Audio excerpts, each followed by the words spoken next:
Heilbrigðisráðherra, landlæknir, kæru gestir, til hamingju með daginn og verið hjartanlega velkomin á kynningu á nýjum ráðleggingum mataræði.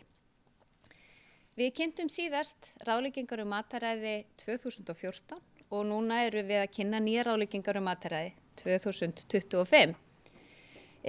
Og ég get svona mjög auðveldlega sagt það að ráðleggingar sem embættið gefur út,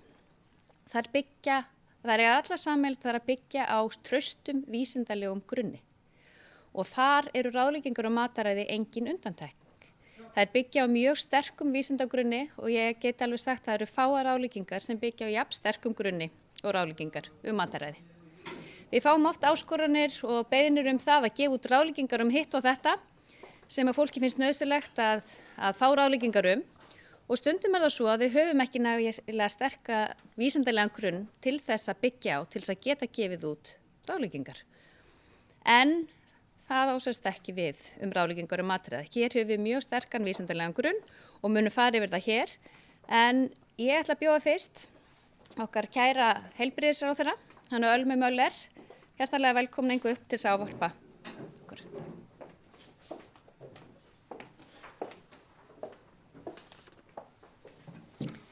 Já, góðir gestir, nær og fjær, kæru félagar.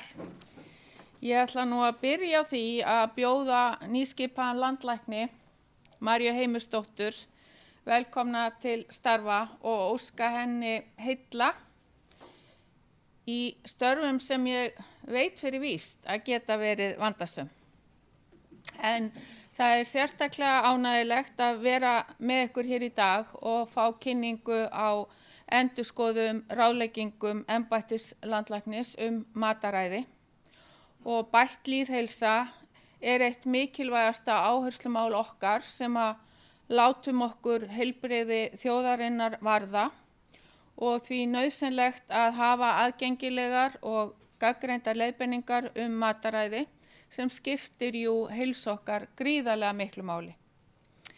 Nýjar norrænar ráðleggingar mataræði frá 2023 minna okkur á einfaldan og skýran hátt að hvaða mat við borðum skiptir máli. Ekki bara fyrir líkamlega og andlega heilsu okkar, heldur líka fyrir orku, líðan, einbeitingu, jafnvel gleðina í daglegu lífi.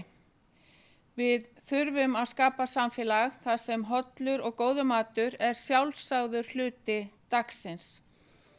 Hollur matur á að vera aðgengilegur, sýnilegur og girnilegur.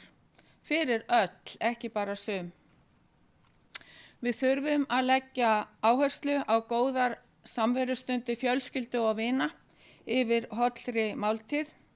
Það gildir að maður er manns gaman, en ég segi líka matur er manns gaman.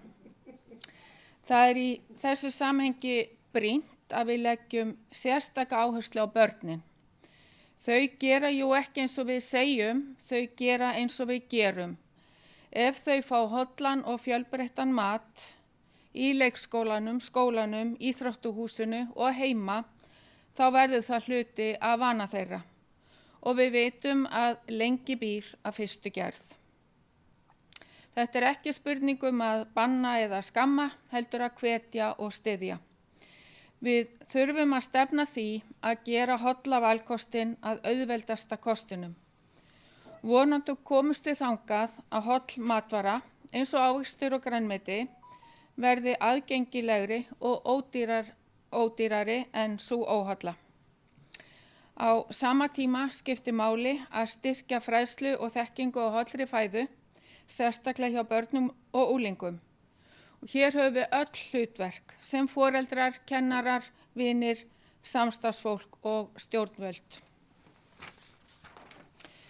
Góði gestir, við vitum að við eigum að leggja aukna áherslu á afurðir úr jurtaríkinu eins og grænmeti, ávexti og ber, baunir, linsur, hnetur, fræ og heilkornavörur.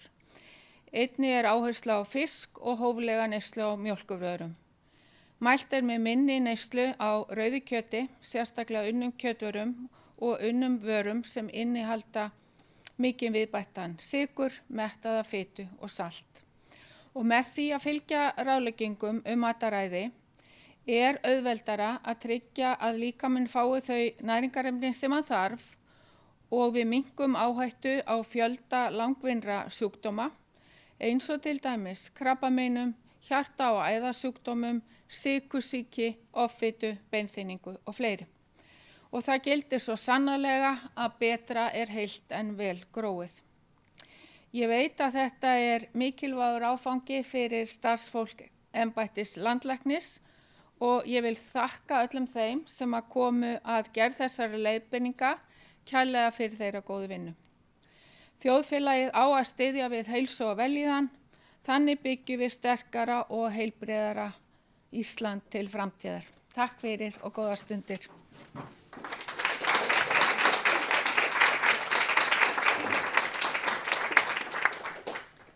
Þakka þig kærlega fyrir, Alma. Það hefur verið okkur afskaplega dýrmætt og farsælt að hafa landlækni sem hefur brennandi ástríðu fyrir lýðheilsu og ekki síður mikilvægt að hafa heilbrigðisráðherra sem hefur þessa miklu og sterku ástríðu fyrir lýðheilsu þjóðarinnar. Og það líka afskaplega gott að finna að við erum komið landlækni sem brennur líka fyrir lýðheilsu og við finnum það strax og vil bjóða henni Maríu Heimisdóttir landlækni að koma og ávarpa. Gjör svo vel.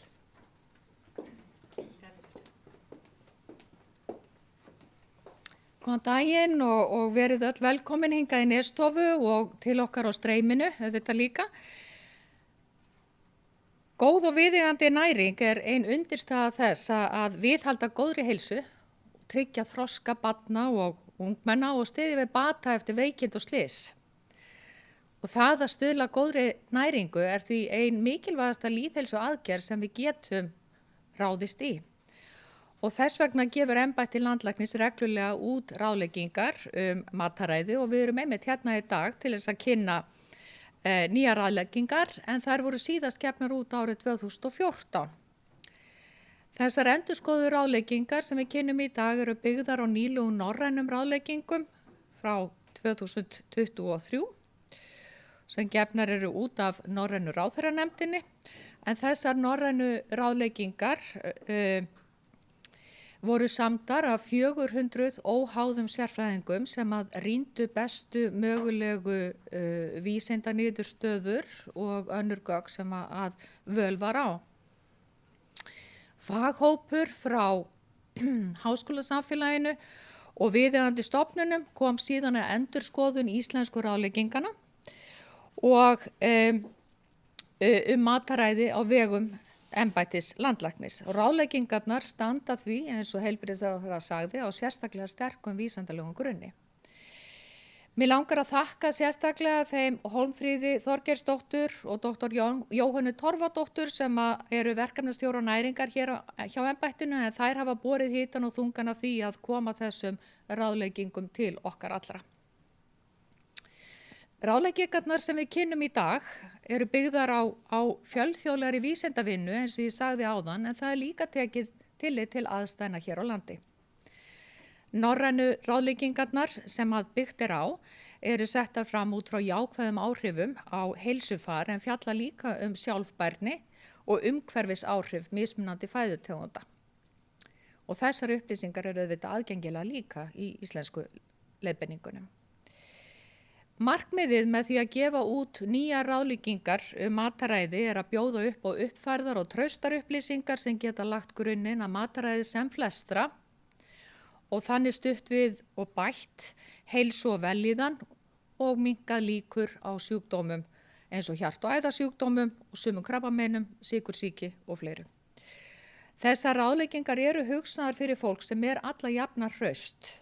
Bæði fullorðna og börn frá 2 ára aldri, þeir sem glíma við sjúkdóma, óþol, fæðuofnæmi eða þeir sem að stunda afreksíþróttir þurfa að skoða sitt mataræði með svolítið öðrum gleraugum. Engu að síður þetta grunnurinn.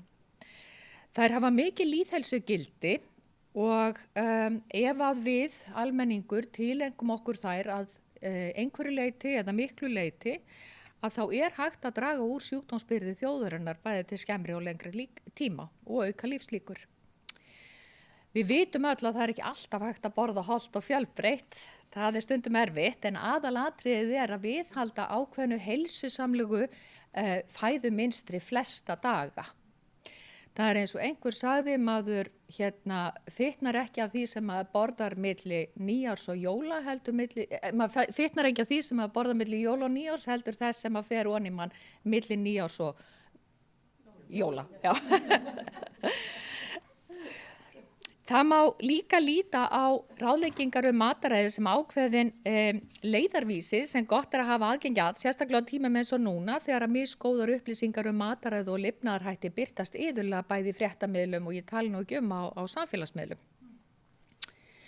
Það er von okkar hjá embættinu að þessi leiðarvísir mataræði nýtist almenningi okkur öllum í daglegu lífi samkvæmt síðustu könnunum á landsvísu á mataræði sem fóru fram 2019 til 2021 að þá fylgja því miður ekki nægilega margir opinberum ráðleggingum mataræði og það er nú þannig að oft er freisting að grípa til alls konar skyndilausna bæði í sambandi við útlit og heilsu en slíkar skyndilausnir geta reynst gagnlitlar og í sumum tilvikum jafnvel hættulegar. Í ráðleggingunum leggjum við áherslu á velíðan, njóta matarins, borða nóg þannig að við getum lifað og starfað og leikið okkur eðlilega. Það er engin boð og bönn í ráðleggingunum en bent á fæðutegundir sem umgangast þar með varúð sérstaklega þegar börn og unglinga er að ræða. Aðstæður til að borða hollt og fjölbreytt geta líka ráðist af ýmsum ytri aðstæðum svo sem aðgengi á hollari valkostum á viðráðanlegu verði. Og þess vegna er það samfélagslegt verkefni að stuðla að mataræði í takt við ráðleggingarnar. Það er engin einn sem getur tryggt þetta. Þess vegna þurfum við sem samfélag í heild að styðja landsmenn og bjóða upp á gott fæðuumhverfi, til dæmis í skólum og vinnustöðum, við tómstundaiðkun, íþróttaiðkun og í rauninni allstaðar þar sem að matur er í boði. Hollt mataræði er hægt að setja saman á marga mismunandi vegu og hver og einn þarf að finna sína leið. Og embætti landlæknis vonast til þess að þessar nýju ráðleggingar hjálpi okkur öllum við það verkefni. Takk ykkur fyrir.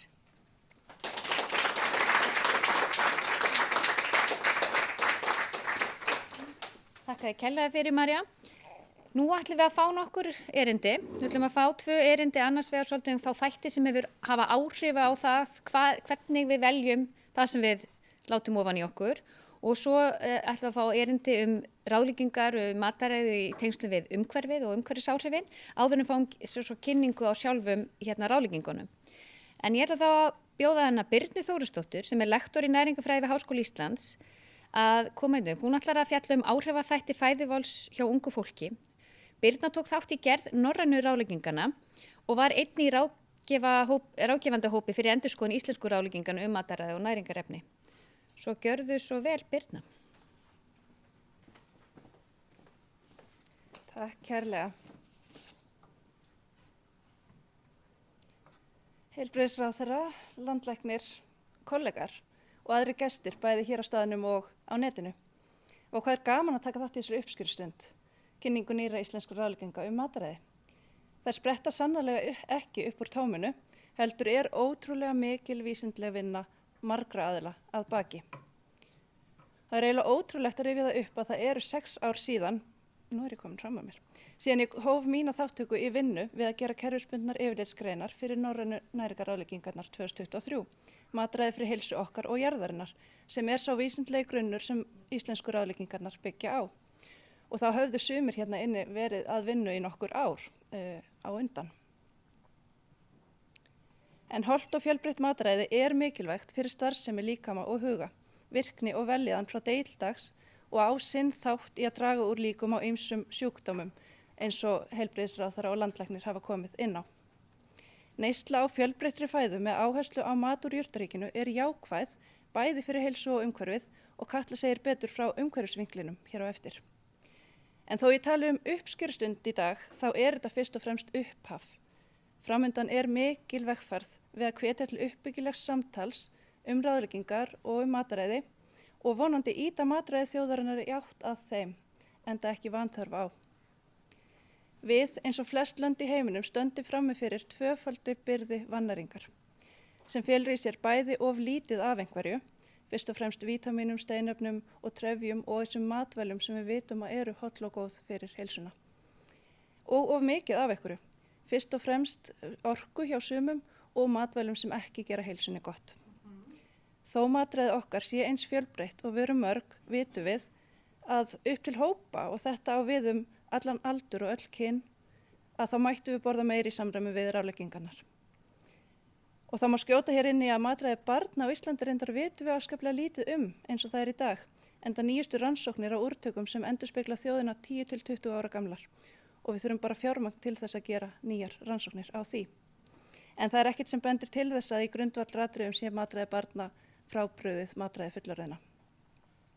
En landskönnun á matræði fullorðinna Íslendinga sem var framkvæmd 2019 til 2021 leiddi í ljós að við mættum sannarlega borða meira af grænmeti, ávöxtum, baunum, linsum, hnetum og heilkorni.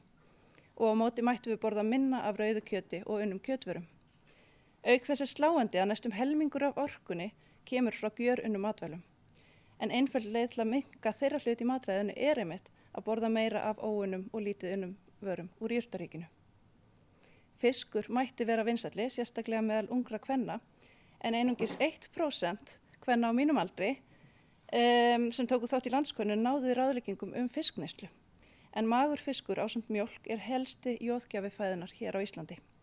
Og neysla á jóði hefur verulega minnkað frá því sem áður var og sérstaklega hjá ungum konum. Og nú erum við að sjá mælingar á jóðbúskap í fyrsta sinn sem benda til þess að það sé jóðskortur hjá hluta kvenna á barneignaaldri. Og það er verulegt áhyggjuefni. Lítil neysla ungra kvenna á járni, fólati, C-vitamíni og D-vitamíni vekja einnig áhyggjur, en öll eru þessi næringarefni mikilvæg fyrir fósturþroska og þroska barns eftir fæðingu. Og þá eru ungir karlmenn sá hópur sem fær minnst af D-vitamíni.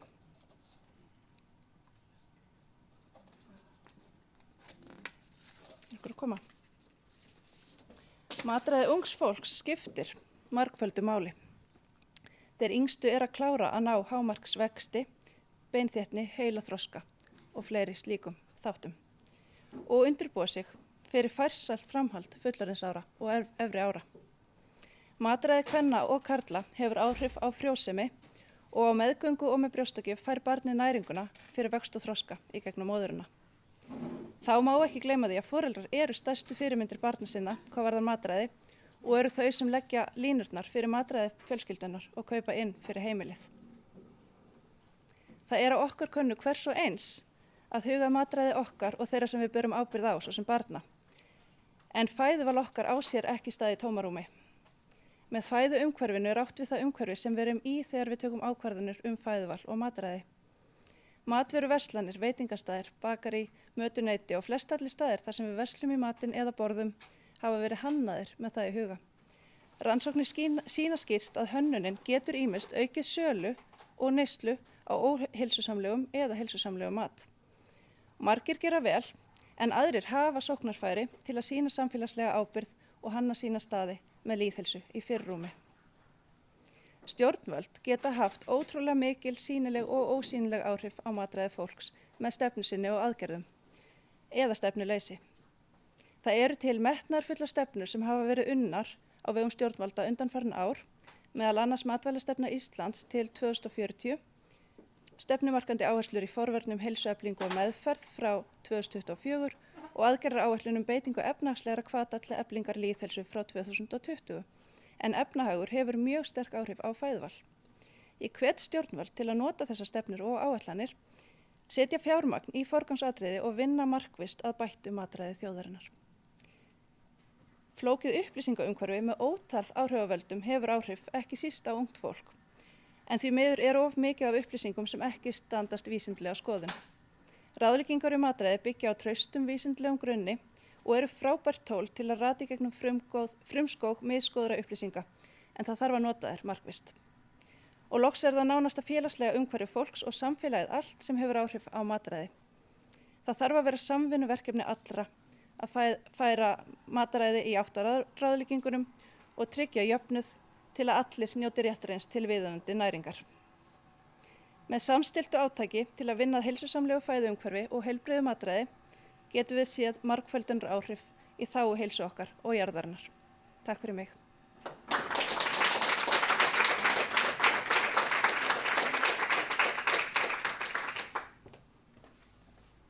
Takk að kærlega fyrir Birna. Þá næst hún Katla Þöll Þórleifsdóttir, sérfræðingur hjá Umhverfis- og Orkustofnun. Hún var ráðgefandi í faghópi við endurskoðun ráðlegginga á mataræði hér á landi. Hún ætlar að fjalla mataræði og umhverfið. Gjörðu svo vel.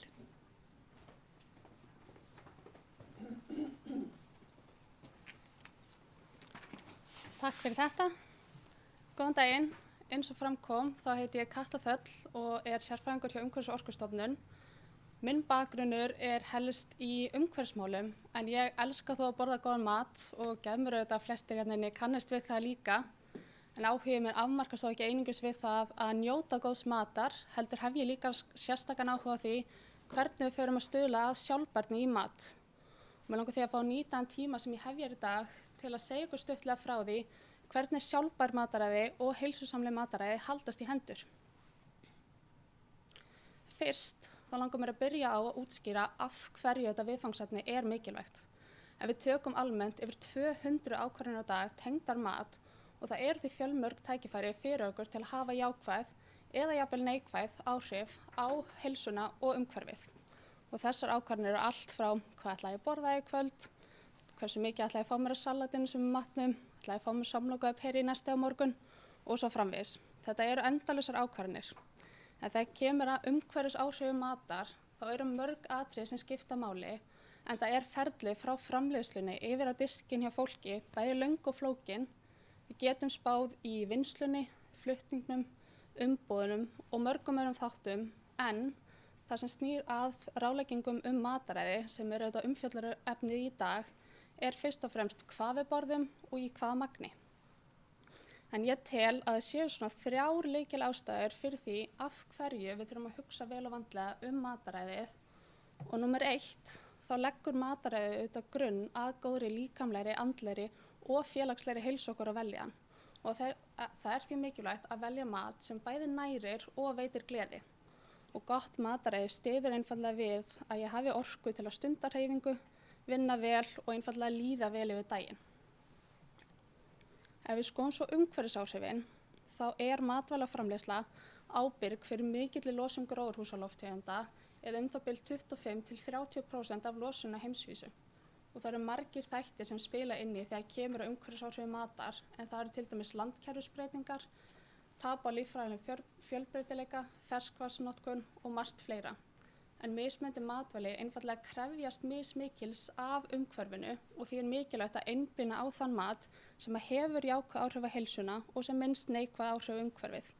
Og góð dæmi það eru til dæmis bara grænmeti og ávextir, baunir og helgkorn og bara almennt matvæli úr jurtaríkinu. En umhverfisáhrif eitthvað sem kemur okkur öllum við og áhrif loftslagsbreytinga verða síaugljósari og við sjáum dæmi það til dæmis bara í öfgum í veðurfari. Og það því mikilvægt að tengja umhverfissjónarmið við allt sem við gerum eins og ráðleggingar mataræði og því miður þá sleppur ekkert okkar við að vera hluti af þessu verkefni og þá sérstaklega hluti af lausninni. En þriðji og síðasti punkturinn sem ég langar að nefna tengist fólksfjölgun. Það stefnir allt í það að við verðum bara fleiri og fleiri í heiminum næstu árin og það því mikilvægt að passa að við setjum ekki of mikið álag á umhverfið svo að þetta tryggja öllum íbúum heims fullnægjandi aðgengi að mat. Nú þegar ég fari yfir af hverju mataræðið mikilvægt í tengslum við umhverfið, langar mér að tengja beint við nýju mataræðisráðleggingarnar.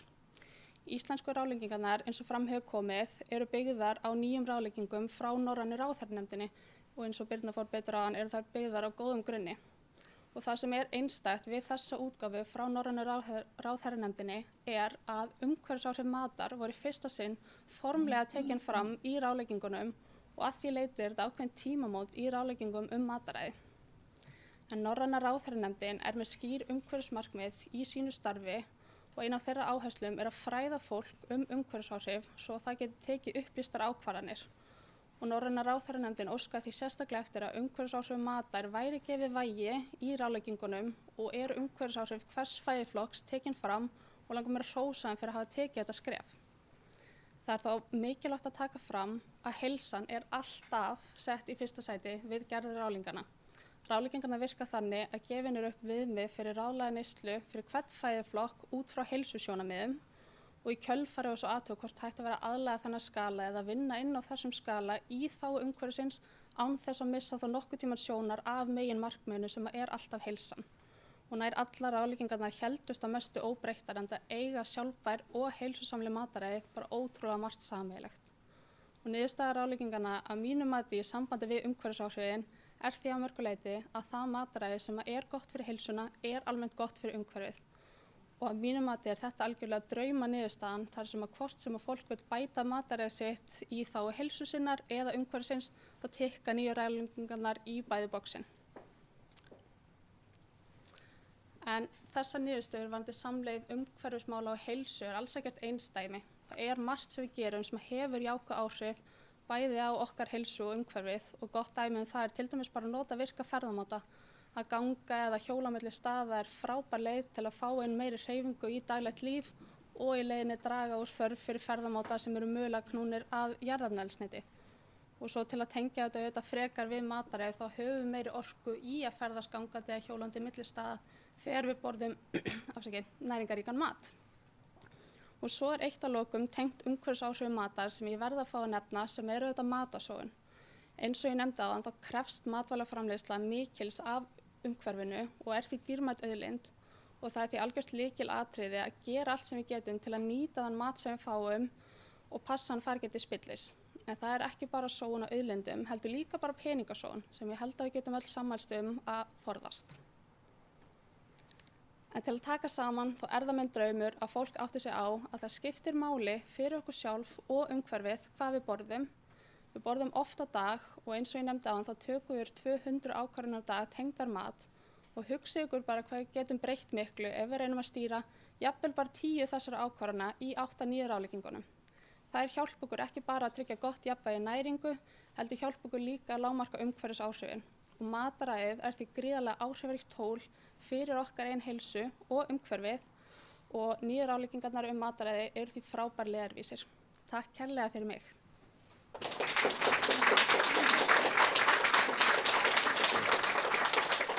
Takk kærlega fyrir.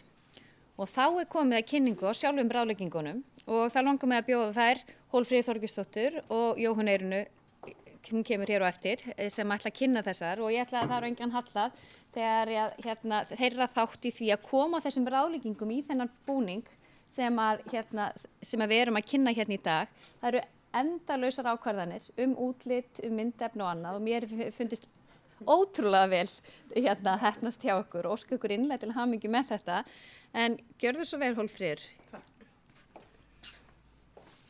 Það er ánægilegt að vera hérna með ykkur í dag, bæði á staðnum og þeir sem eru í streymi. En það er sem sagt komið að kynningu á ráðleggingunum. Manneldisráð gaf út sína fyrstu ráðleggingar 1986 og er gaman að segja frá því að þá var ég starfsmaður Manneldisráðs ásamt Laufeyju Steingrímsdóttur. Þær hafa verið endurskoðaðar 4 sinnum síðan, nú síðast 2024 til 2025. Síðustu ráðleggingar eins og komið hefur hér fram margoft voru gefnar út 2014. En ráðgefandi faghópur frá háskólasamfélaginu og viðeigandi stofnunum tók þátt í endurskoðun á ráðleggingunum ásamt starfsmönnum embættis landlæknis og flestir þeirra tóku einnig þátt í gerð norrænu næringarráðlegginganna, endurskoðun á þeim. Nýju ráðleggingarnar voru kynntar fyrir hagsmunaaðilum í nóvember 2024 og fengum við margar góðar ábendingar þá. Markmiðið með ráðleggingunum er að styðja við og bæta heilsu landsmanna sem og minnka líkur á ýmsum langvinnum sjúkdómum síðar á ævinni. En fyrir hverja eru ráðleggingarnar? Jú, þær eru fyrir alla heilbrigða einstaklinga frá 2 ára aldri. Og þó að magn ráðleggingarnar samræmist ekki orkuþörf barna, þá gilda ráðleggingarnar einnig fyrir börn. Það er hins vegar gefnar út sérráðleggingar á meðgöngu og við brjóstagjöf og einnig fyrir ungbörn og eldri einstaklinga.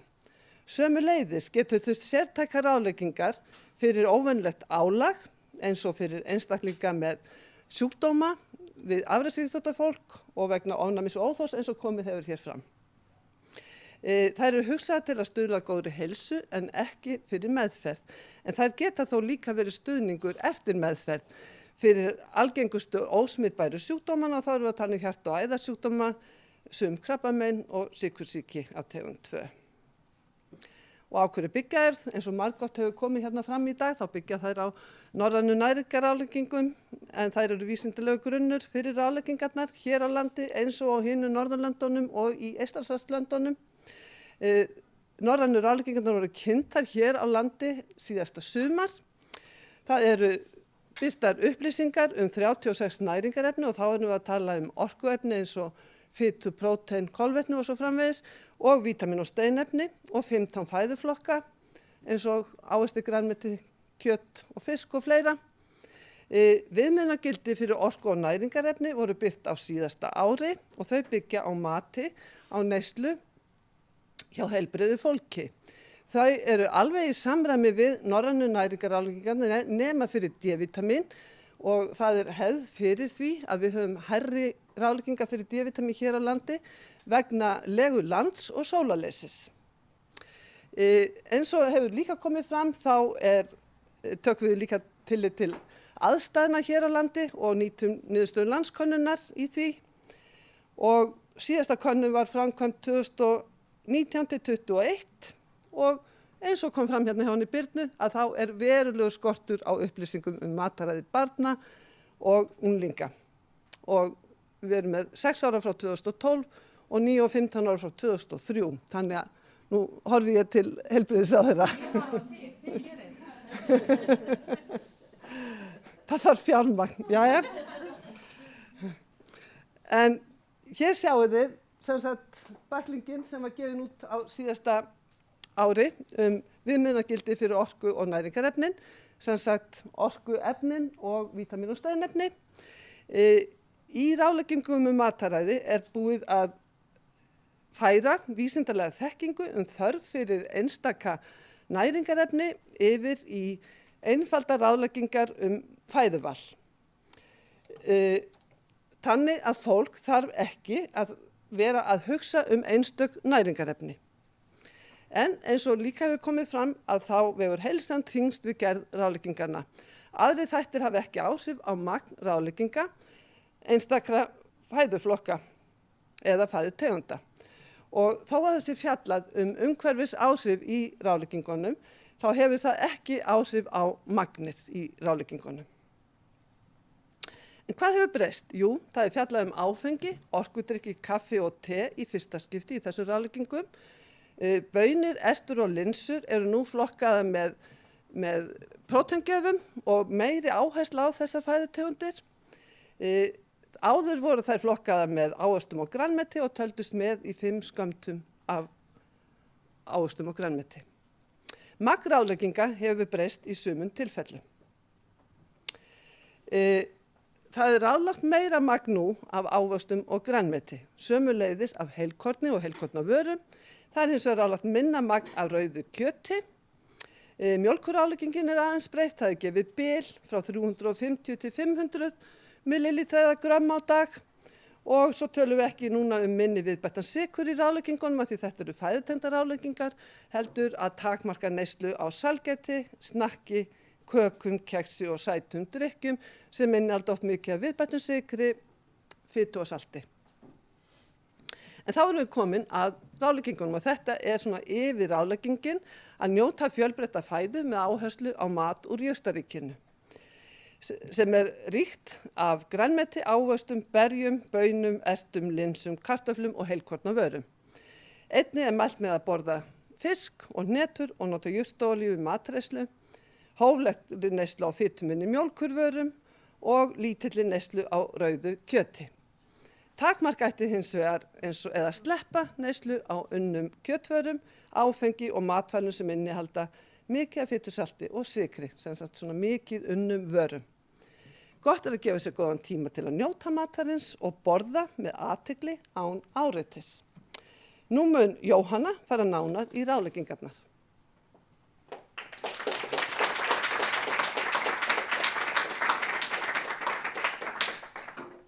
Komið sæl, ég ætla svona að leggja loka hnykkinn. Nú förum við í einstaka fæðutegundir.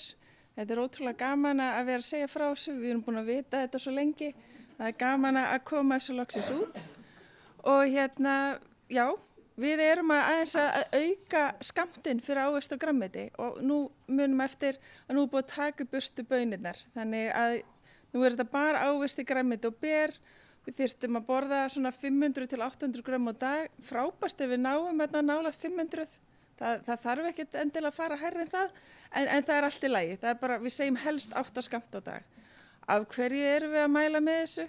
Jú, einmitt eins og hefur komið svo fram oft áður til þess að minnka líkur á ýmsum langvinnu sjúkdómum, en auðvitað líka til þess að fá öll næringarefni sem líkaminn þarfnast. Og áfram erum við í jurtaríkinu, við mælum með að velja heilkornavörur, helst 3 skammt á dag eða 90 grömm. Aftur er það líka til þess að minnka líkur á ýmsum langvinnu sjúkdómum og sérstaklega þá krabbamein í ristli og endaþarmi. Við erum með ýmis dæmi við getum nefnt hafragrautin, heilkornapastað, svona grófa rúgbrauðið, þetta er allt góðir gjafar fyrir heilkorn, gefa þá góða trefjar og mikið af góðum öðrum næringarefnum.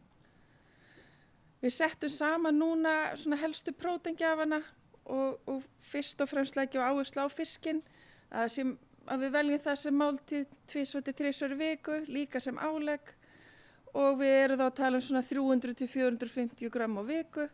Undir því, inn í þessum ráðleggingum er það feitur fiskur 200 grömm á viku. Það þarf ekki endilega að vera lax, það geta vera aðra tegundir af feitum fisk. Nota baunir, ertur og linsur í máltíð sem aðrétt og sem meðlæti að minnsta kosti 1 sinni í viku. Við erum ekkert voðalega dugleg með þennan próteingjafa og við þyrstum að koma svo meira bara inn í grunnskóla og fleiri stöðum. Við mælum með lítilli neyslu á rauðu kjöti, það samsvarar svona 2 kjötmáltíðum í viku og eitthvað svona gæti verið eitthvað álegg. Og það er þá hámark 350 grömm matreitt. Þetta er þá síðan alveg sérstök áherslu á að ekki borða unnar kjötvörur. Það er það sem eru saltar eða reyktar. Það er það eins og pulsur, naggar, bacon, pepperoni. Það er svona þessa vörur sem við erum að mæla með sérstaklega takmarka. Það er allt annað bara með óunnar kjötvörur. Við mælum líka með að nota ósætar og fituminnum mjólkurvörur daglega og við erum að tala þarna 350 til 500 millilítra eða grömm á dag. Velja fituminni mjólkurvörur, þannig við erum ekki endilega að mæla þá með eins og rjómanum til dæmis, við erum að mæla með þá léttari vörum, talsvert léttari vörum og ekki heldur nota mjólkurvörur sem innihalda sætuefni eða sykur. Ef við getum ekki nota mjólkurvörurnar, þá getur auðvitað bara verið mjög gott að nota kalkbætta jurtamjólk eða jurtamjólkurvörur og þetta við sérstaklega að leggja áherslu út af, þetta er mikilvægur kalk og jóðgjafi og við erum náttúrulega líka sérstaklega að hugsa unga fólkið. Varðandi fitugjafana, þetta hefur oft verið rætt og við bara ítrekum það að það er ráðlegt að auka hlut mjúkra fitu sem kemur úr fljótandi jurtaoljum, feitum fiski, lýsi, hnetum og fræjum í fæðu og á móti að draga úr neyslu fitugjafa sem innihalda harða fitu eða mettaða fitu. Það er þá eins og smjör, smjörblöndur, hart smjörlíki og trópískar olíur sem við viljum að sé notað í hófi. Þetta er gert til þess að draga úr hættu á hjarta- og æðasjúkdómum og þetta er mjög mikilvægt og það er mjög sterkur vísindalegur grunnur bakvið. Hvernig gerum við þetta? Við notum gerð út af salat, borðum kannski lófafullan hnetum á dag og borðum feitan fisk í hverju viku. En við höfum líka lagt mikla áherslu á að það þurfi ekki að nota bætiefni í mataræði almennt. Ef við erum að borða fjölbreytt þá er ekki þörf á því nema við sérstakar aðstæður. Undantekningin á þessu er að við mælum með að allir taki D-vitamin sem bætiefni daglega. Og það er eins og Hólmfríður kom inn á, það er vegna legulandsins og almenns svona sólarleysis, svona stóra hluta ársins. Við mælum líka með að borða mat sem inniheldur D-vitamin en það er þá aðalega feitur fiskur og það getur líka verið einhverja D-vitamin bættavörur. D-vitamin er sérstaklega mikilvægt fyrir uppbyggingu og viðhald beina og er líka að sýna að geta lækkað almenna dánartíðni. Við sýnum ráðlegu dagskammtana sem miðast við að við séum með góðan D-vitamin búskap og það er þá lægst fyrir börn og aldrinu 10 til 70 ára er þetta 15 mikrogram á dag eða 600 alþjóðlegar einingar og svo þarf að taka hærra ef við erum 71 árs og eldri. Nú við erum að leggja enn sem áður áherslu á að drekka vel af vatni. Við þurfum ekki heldur vatn í umbúðum, það er bara nóg að drekka kranavatnið, þorsta með mat og þegar stundu er hreyfing. Við ættum að takmarka drykki með sykri eða sætuefnum, svo sem gosdrykki, orkudrykki, íste og safa. Og við viljum vera alveg skýr á því að börn og ungmenni ættu ekki að drekka orkudrykki. Það er merkt líka á umbúðunum, samkvæmt löggjöf, að þeir eiga ekki að nota orkudrykki. Og svo viljum við í fyrsta skipti segja, og það er bara ánægilegt, að hófleg kaffidrykkja, fullorðina eða tedrykkja getur verið hluti af heilsusamlegu mataræði. En við þurfum líka að passa að fá ekki á mikið. Og svona, já, við erum að vera búið með þetta, en getum ekki sleppt í að nefna að við ættum auðvitað takmarka neyslu á salgæti, snakki, kökum, keksi, ís og sætum drykkjum.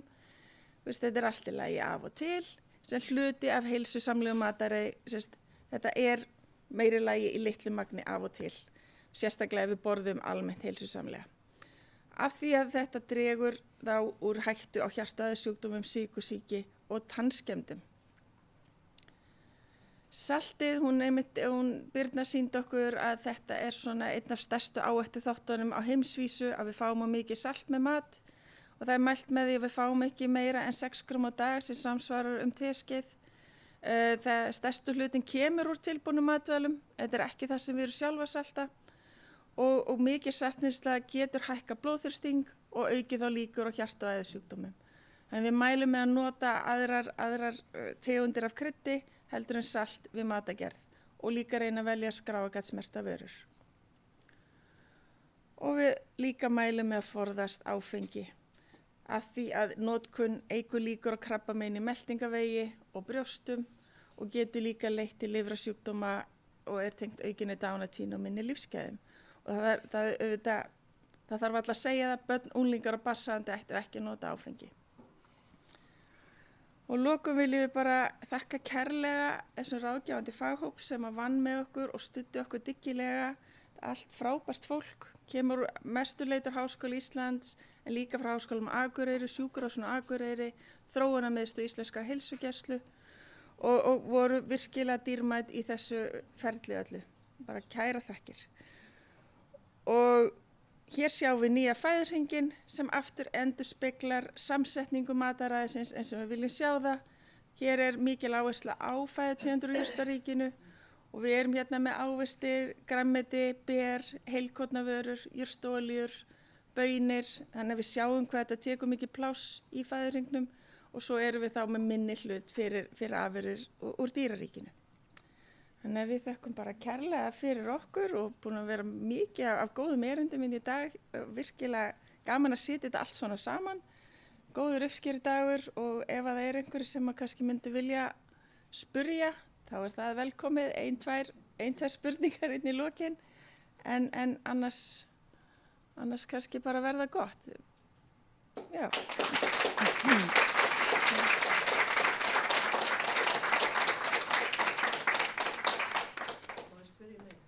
Já. Fyrirgefðu, takk. Innilega elsku Jóhanna mín. Og þið öll hérna, það er æðislega skemmtilegt. Og takk fyrir að halda þetta svona þétt eins og við hérna bæði með ráðherra og nýjum landlækni. Það er virkilega gaman.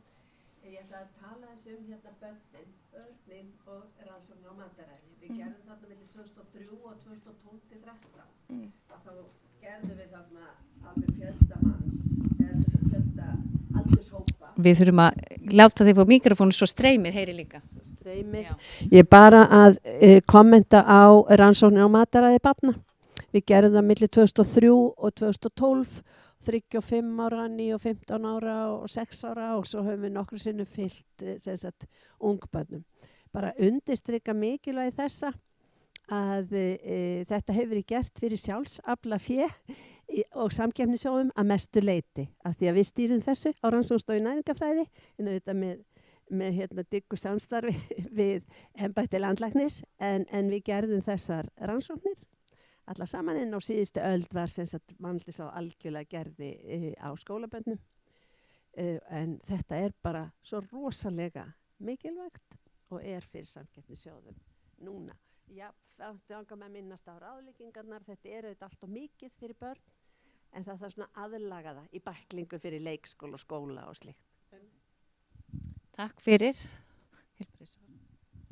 Já, takk kærlega fyrir frábæra kynningar og ég ætla bara að halda áfram með það sem að síðasti ræðumaður talaði það rannsóknir varðandi mataræði barna og ég bara hvet ykkur til að teikna upp það verkefni og eins og Inga segir að sækja fjármagn og svo má alltaf hringi í vin það sem ávantar en eins og þið vitið þá hefur þessi ríkisstjórn málefni barna í sérstökum forgangi og ég að setja á stað hóp sem á að kortleggja nýjar áskoranir í lýðheilsu barna. Við þekkjum þær gömlu sem voru eins og áfengi og reykingar en það koma stöðugt nýjar og þar á meðal markaðssetning á óhollri fæðu og bara óholl fæða.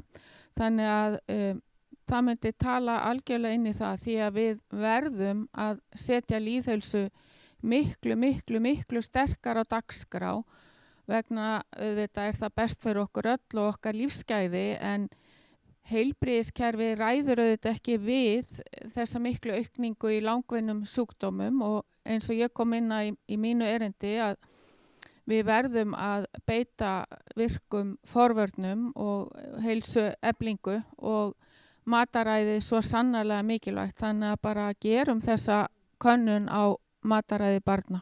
Takk.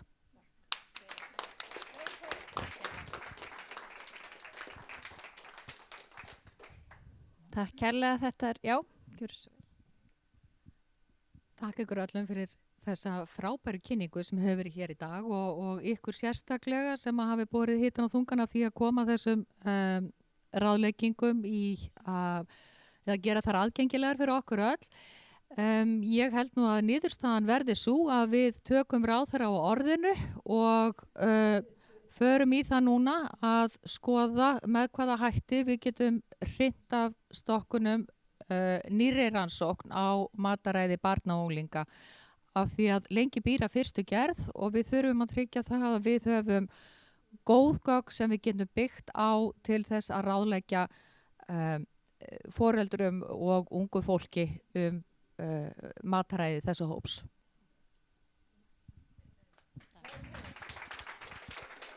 Jú, og svo þurfum við að vinna með samfélaginu öllu því að það eru mörg börn sem að hafa kannski ekki heimili sem að hafa í rauninni svigrum til þess að hlúa almennilega að. Við erum að skoða gögn og rýna í þau og þau börn sem búa við erfiðar efnahagslegar aðstæður og það hafa síðukost á því og þá er það svo mikilvægt að skólarnir og leikskólarnir bjóðu upp á hollt mataræði. Þannig að þar munum við líka setja fram ráðleggingar fyrir mötuneyti og fyrir matráða í skólum og leikskólum eins og það hefur gert áður. Það gríðarlega mikilvægt og það jákvætt að það sé í rauninni í boði ókeypis eða það náttúrulega ekki ókeypis en þeim ekki kostnaði foreldra maturinn en við höfum áhyggjur af því og höfum lýst yfir að gæðin gætu minnka og það má bara alls ekki gerast og það náttúrulega bara áskorun af því að halda gæðunum á matnum sem að öll börn, að því að við búum svo vel að það eru öll börn sem hafa aðgang á skóla og flest í leikskóla og þar eru líka mikil sóknarfæri og mikið þarna. Það sláandi svolítið að sjá þegar við skoðum þessar niðurstöður hvað fáum sem tekst að fylgja þessum ráðleggingum. Þannig að þegar einhverju líka með einhverjar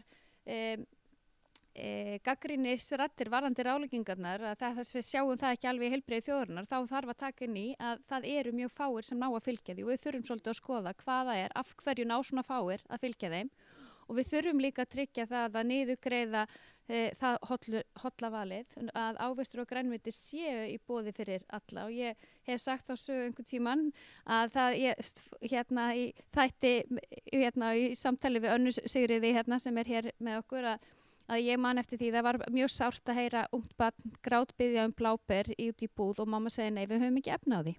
Þannig að þetta er ekki bara spurning um val foreldra, heldur þetta snýst hvers konar samfélag við viljum skapa og hvernig við gerum holla valið að auðvelda valinu. Og það ætlum við að gera í sameiningu.